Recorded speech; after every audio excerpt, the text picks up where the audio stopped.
Welcome to Council Connection. I'm Dean Brookie, Mayor and Durango City Councilor. This program is designed to give you a snapshot of the happenings at the most recent Durango City Council meeting. This time we look at the September 1st meeting.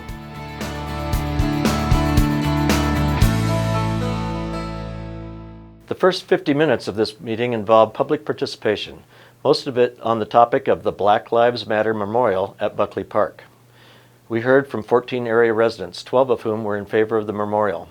Toward the end of the meeting, councilors discussed the status of the memorial. City staff was directed to proceed with the issuance of a special event permit for temporary installation, which would be removed in November. It was noted that the organizers have secured permits for Friday night BLM events in Buckley Park. And we also discussed perhaps establishing a permanent location in the city for free public expression, but no decisions were reached. Our consent agenda had 12 items. One of those was a supplemental appropriation to complete a 7-year-long effort for electrical upgrades at the city water treatment plant. The item was discussed at our last meeting, and action was delayed to this meeting because of concerns Councilor Barbara Noseworthy has. I understand the importance of the project.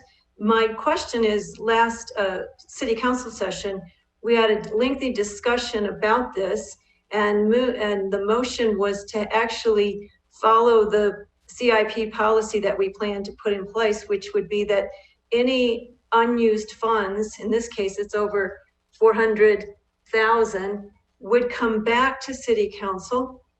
And then what we had discussed, and I thought agreed upon, was that they would be putting in a new request for the full 939,437. I listened to the tape, and that is what we discussed and the motion, and it's reflected in the minutes.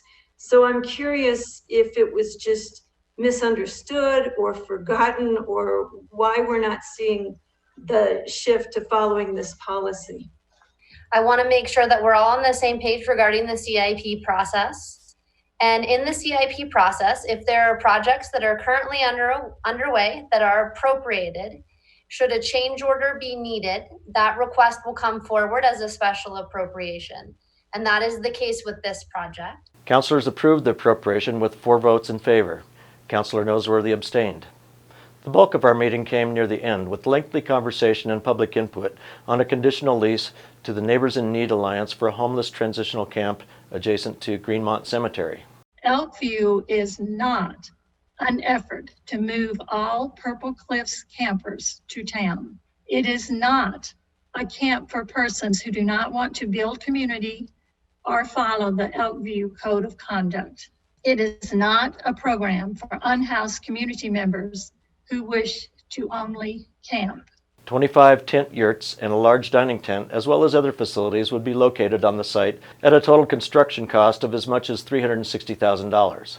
Almost 24 residents spoke, with 6 opposed to the plans for the site. I am opposed to the Elkview transitional camp for many of the safety issues and threats to my neighborhood and community that are very, very real for many of us. These are concerns that relate to substance abuse, crime, mental health, as well as wildlife conflicts, and the threat of wildfire, as well as traffic and vehicle pedestrian conflicts. The Elkview site is not the best choice. As others have said, a homeless housing complex is incompatible with the stated use of the property as a viewshed, and it will cause increased trespassing, theft, and intimidations in nearby neighborhoods. To finally have one place that seems viable and the research that's gone into it, I hope that you'd really give that a lot of consideration, and one that would help a separate population from the Purple Cliff side of it. This camp is viable. It works. It's not the best. It will not be the best. It's not designed to be the best. It's designed to be a place for people to find a place to sleep and not have to move. The camp that's proposed in Elkview is another camp necessary for those people who are getting ready to face homelessness in the very near future. Today is September 1st. Rent is due and many people have no money. They received their last check at the end of July. The restriction on eviction was lifted in August. It is September 1st. People are going to lose their homes. There's no way around it. Homelessness is going to increase. After lengthy discussion, Council voted 4-1 in favor to direct the preparation of a lease, which will be eligible for introduction at our September 15th meeting. Nina hopes the camp can be operating by November. Here are some reminders about upcoming events. It's hard to believe, but Durango's annual fall cleanup gets underway in just a few weeks. As usual, only yard waste will be collected in the fall, so start getting those yard cleanup jobs done. Pickups begin October 5th. For more details, visit durangogov.org/cleanup. After being canceled in June due to COVID-19, Clean Commute Week will return virtually in Durango, September 21st through September 27th. Keep checking getarounddurango.com for details on the week of activities and events. Lastly, it's been a long time coming, but the Oxbow Park improvements, including a boat launch area, parking, restrooms, and changing rooms, are completed and open to the public. The Animas River Trail to the park from East 36th Street is also open.